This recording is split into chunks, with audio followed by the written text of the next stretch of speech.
Hello everyone, ako nga pala si Rio Rigasa and welcome sa video na ito na tungkol sa integral calculus. Today, i-explore natin 4 important topics about sa integral calculus. First is logarithmic integration, second is trigonometric transportation, third is inverse trigonometric integration, and last is integration by parts. Lahat ng topics ay may quick explanation ng concept and may 5 sample problems na difficult, easy to difficult. So, tara.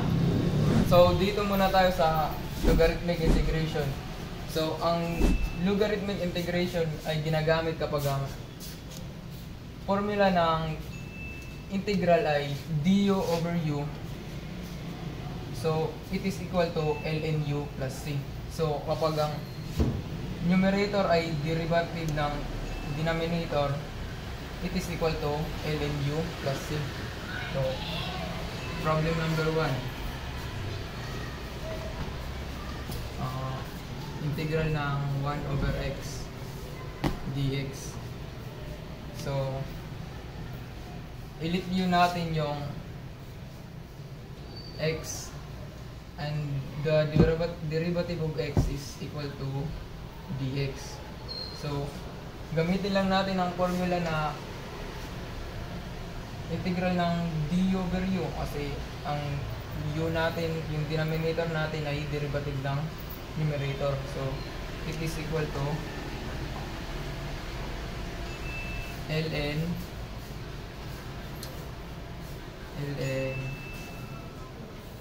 x plus c. So, ito na ang final answer ng problem number 1 natin. So, dito naman tayo sa problem number 2. Integral ng 2x over x squared plus 2. So, i-view natin yung denominator.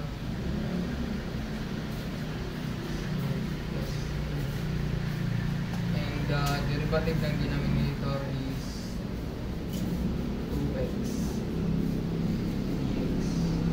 So, nandito dito. So, gamitin lang natin yung formula ng logarithmic integration. So, it is equal to ln u. ln u. Yung u natin is x squared plus 2. So, plus c. So, this is the final answer.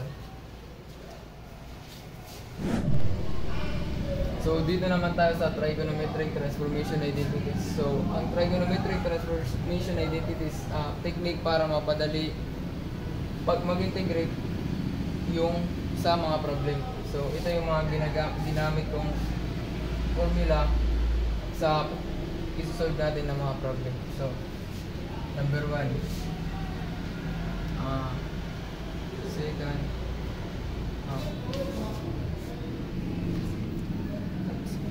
Transferred.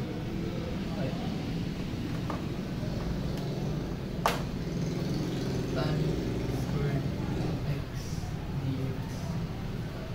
So, it is gamitin natin yung Pythagorean identities. So, sin squared x plus cos squared x is equal to 1. Divide natin sa cos x squared x. So, ito magiging tan squared x. Ito mga-cancel plus 1. Ito magiging secant squared x. So, transpose natin para ma-transform natin yung tan squared x. So, secant squared x minus 1.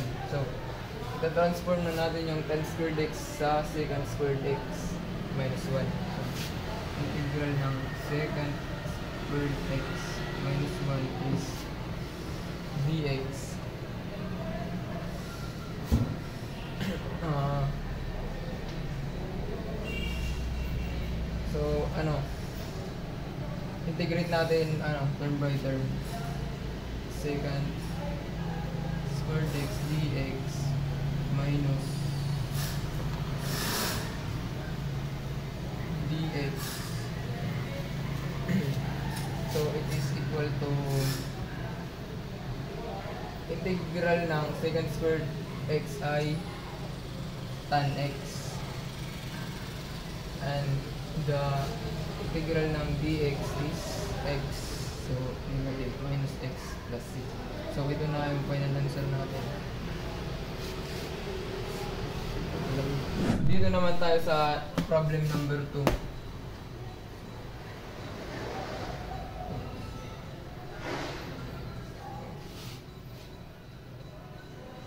Sa problem na to, gagamit tayo ng power reduction identities. So, it is equal to 1, yung sin squared x is equal to 1 minus cos 2x over 2.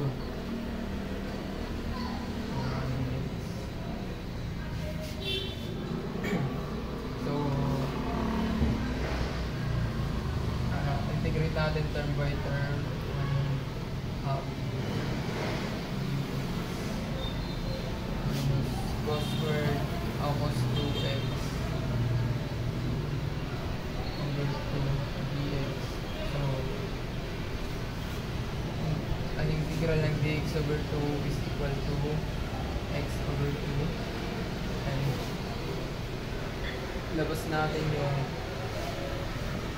1/2, negative 1/2, and integral ng cos 2x is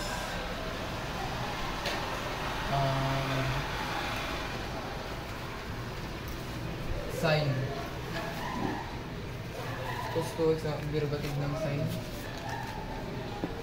cos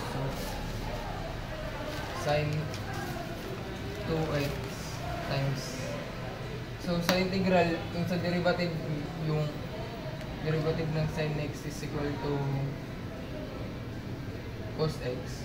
Sa integral, cos sin 2x is cos 2x times 2. Sa integral, cos 2x is equal to sin 2x divide 2.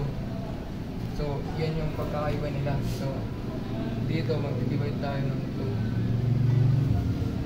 So, mawala na yung this. So, is equal to plus yan.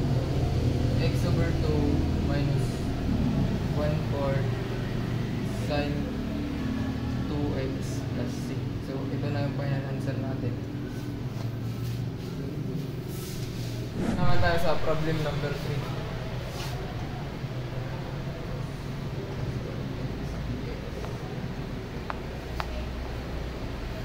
So, gamit ulit tayo ng power reduction. So, is equal to 1 plus cos 2x over 2 and dx. Integrate term by term. Dx over 2 plus cos 2x over 2 dx. So, integral ng dx over 2 is x over 2. So, labas natin yung 1/2 cos 2x dx. So, copy plus 1/2 times integral ng cos 2x dx is sin 2x over 2 plus c. Then simplify x over 2 plus 1/4 sin 2x plus c. So, ito na yung final answer natin. So, dito naman tayo sa problem number 4. Sin x cos x dx. So, gagamit tayo ng identities na product to sum identities. So, it is equal to 1/2 sine 2x dx. Labas natin yung 1/2 sine 2x dx. Then, ang integral ng sine 2x is negative cos 2x over 2 plus c. So, simplify natin 1. So, wala na yung 1 times negative cos. So, negative cos 2x over 4 plus c. So, ito na yung final answer natin. So, dito naman tayo sa last problem natin. Integral ng cos cube x dx. So, pag add yung exponent natin, i-separate natin yung isa. So, it is equal to cos squared x times cos x dx. So, yung cos 2x, gagamit tayo ng Pythagorean identities. So, transpose natin yung sin squared x. So, para ma-transform natin yung cos squared x sa 1 minus sin squared x times cos x dx. So, multiply natin isa-isa. So, cos x dx, then minus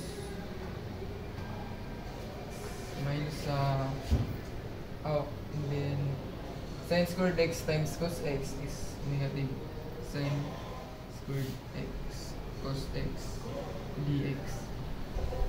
So, separate natin, integrate natin term by term. Cos x dx minus integral na sin squared x cos x dx. So, ang integral ng cos x is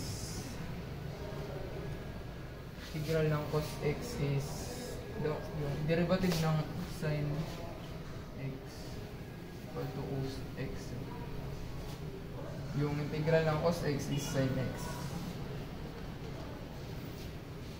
And then minus copy, and then integral ng sin squared x. So, gagamit tayo ng power rule dito. So,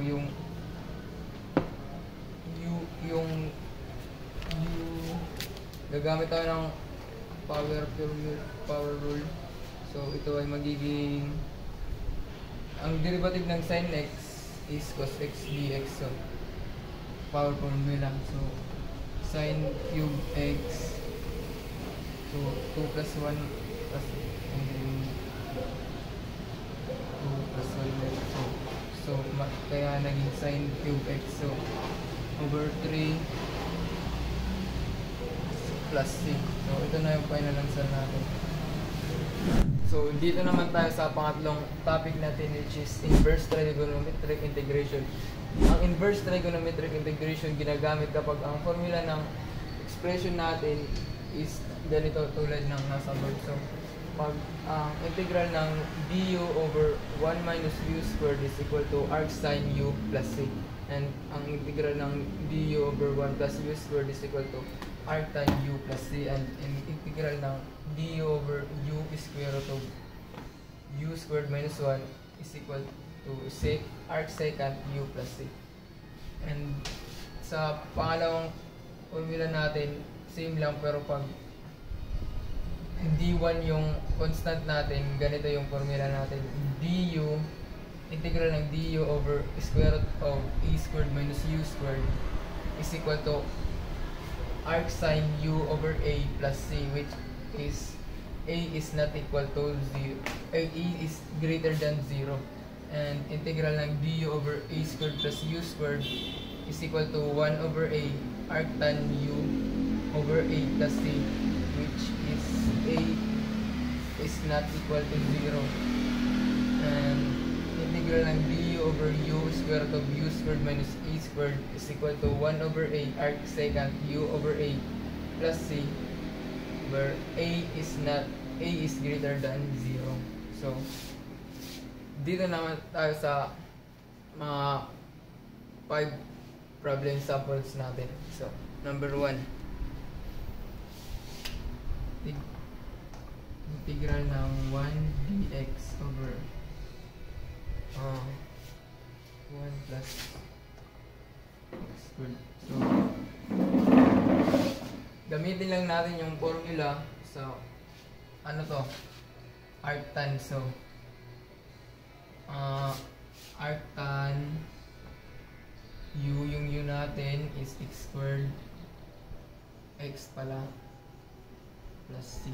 So ito na yung final answer natin. So problem number 2,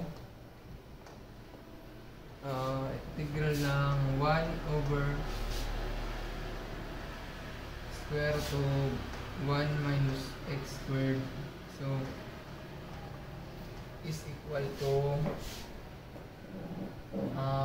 arc sine. So gamitin lang natin yung formula sa taas. So arc sine negative 1 u plus c. So ito na yung final answer natin sa number 2. So dito naman tayo sa problem number 3 natin. Integral ng 2 dx over 4 plus x squared. So ngayon yung sa problem natin, yung constant natin is not equal to 1. So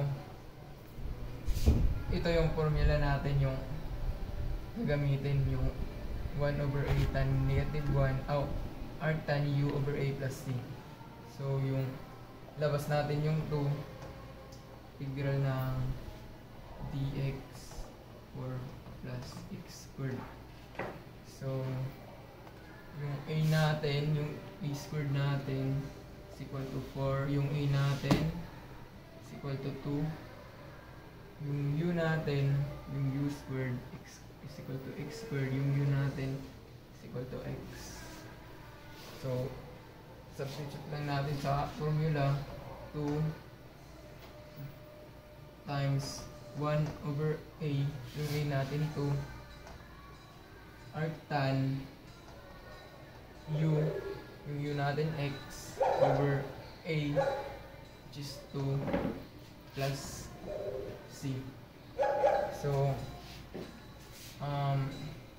multiply natin, cancel.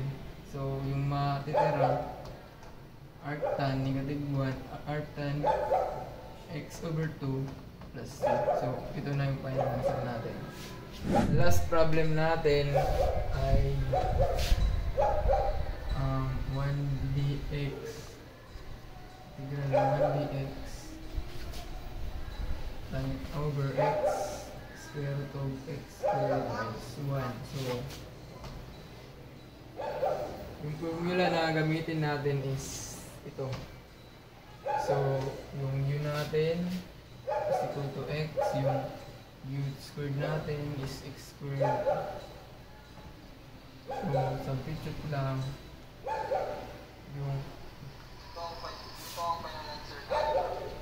yung final answer natin is arc secant u, yung u natin x plus c. So ito na yung final answer natin. So andito na tayo sa last topic natin, which is integration by parts. Ang integration by parts ay ginagamit kapag ang expression natin na magka-multiply ay mahirap i-integrate ng direkta. So meron tayong formula na gamitin. So which is the integral ng u dv is equal to uv minus integral ng b du. At meron din tayong rule na dapat sundin para mapadali ang pag-integrate. So which is the layat. So kung ano ang mauna, explain muna natin kung ano ang layat. Yung L is logarithmic, I is inverse trigonometric,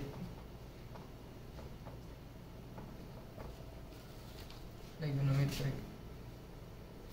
And A is algebraic. T is trigonometric. And E is exponential. So, kung ano ang mauna sa product natin, yan yung gagamitin nating U. So, kailangan natin sumunod sa rule na to para mapadali ang pag-integrate natin.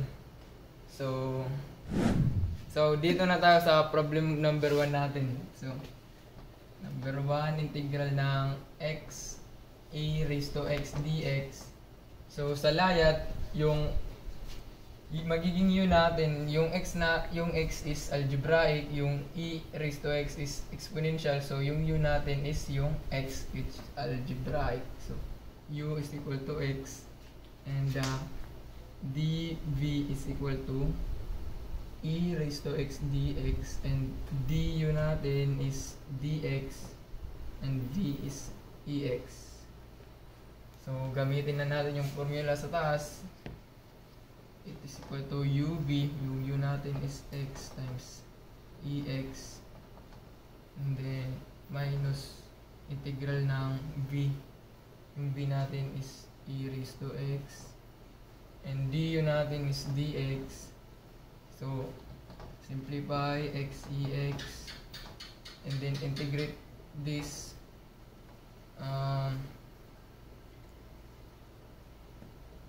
e raised to x pa rin, and then plus c. So, ito na yung final answer natin. So, dito na tayo sa problem number 2 natin. Integral ng x cos x dx. So, layat, gagamitin natin yung layat. So, yung x algebraic, yung cos x is trigonometric. So, nauna yung algebraic. So, yung u natin is x, and the dv is cos x dx. So, du natin is dx, v natin is sin x. So, gamitin natin yung formula sa taas. Integral ng x cos x dx is equal to uv. U natin is x times v sin x. So, magiging x sin x minus integral ng v. Yung v natin is sin x, and the du is dx. So, copy yung x sin x, and then integrate this. It is equal to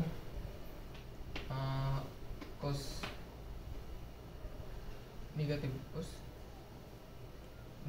cos x dx. So, magiging x sin x plus cos x plus c. So, ito na pala answer natin. So, dito na tayo sa problem number 3 natin. Integral ng x ln x dx.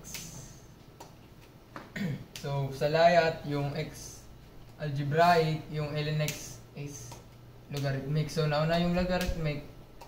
So, yung u natin is ln x. Yung dv is x dx. So, yung du natin is 1 over x, and the b natin, power rule, x squared over 2, and then wala ng plus c. So, gamitin na natin yung formula sa taas. It's equal to u natin is ln x, yung b natin is x squared over 2, and integral ng v, x squared over 2 times du. Du natin is 1 over x. Ay, may dx pala to. Dx.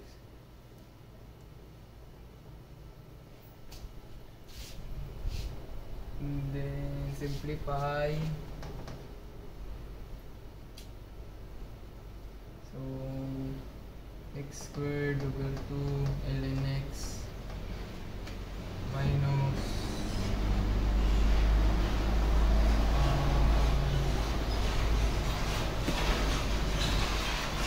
ito, mawala yung isang x, so magiging x over 2 dx, and then labas natin yung 1/2 x squared over 2 ln x, labas yung 1/2, and then integrate this power rule x squared over 2 plus c. So simplify, yung final answer natin is x squared over 2 ln x minus x squared over 4 plus c. So ito na yung final answer natin.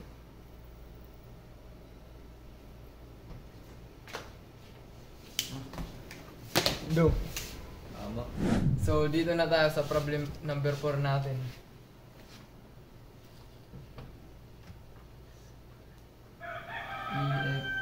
dx, yung x squared is algebraic, yung e raised to x is exponential, so yung u natin is yung x squared. U is equal to x squared and dv is equal to e raised to x dx. So yung du natin is 2x dx, v is equal to e raised to x. And then sa formula, yung u natin is x squared times b e raised to x minus integral ng v e raised to x times du. Yung du natin is 2x dx. So mag-integrate by parts ulit tayo kasi mahirap ulit multiply ito. So copy x squared dx minus yung magiging u natin dito is yung 2x kasi yung algebraic, kasi yung dx is exponential. So u is 2x, dv is ex dx, and du is equal to 2 dx, and v is ex pa rin. Then gamit ulit tayo ng formula, ub, yung u natin is 2x vex minus integral ng v du, yung v is e raised to x du 2dx. So simplify, x squared dx minus 2x ex raised to x minus integral ng 2ex dx, and then is equal to x squared e raised to x minus 2x e raised to x minus 2e. Ang integral ng 2ex dx is 2ex plus c. So ito na yung final answer natin. So mayroon pala akong yung correct na nagkamali ako dito kasi may negative dito, tas kailangan natin i-distribute sa lahat dito sa buong to. So pag in-expand natin, ita-times sa natin sa negative. So sa dito magiging pala to, positive. So yung final answer natin is positive. Yun lang, ito na yung final answer natin. Dito lang ako nagkamali, positive pala dito. Yun lang. So, dito na tayo sa problem number 5 natin. Yung last problem sa integration by parts.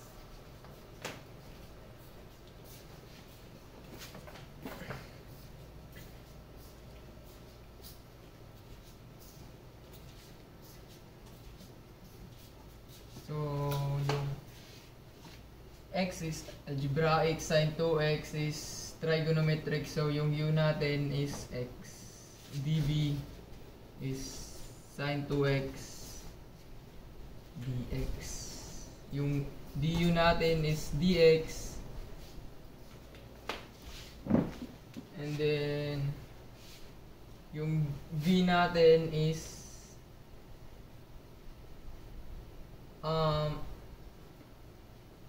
cosine negative cos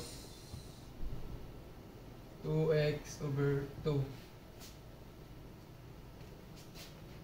And then gamitin sa formula, u is x, v is negative cos 2x over 2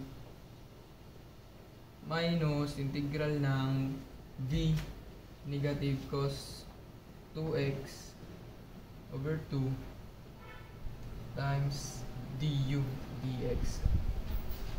So simplify, magiging negative x over 2 cos 2x, and then labas natin yung negative 1/2, so magiging positive 1/2 integral ng cos 2x dx. So integrate natin to, negative x squared cos 2x plus 1/2, and then cos 2x, and integral ng cos 2x is sin 2x over 2 plus c. So simplify natin to, magiging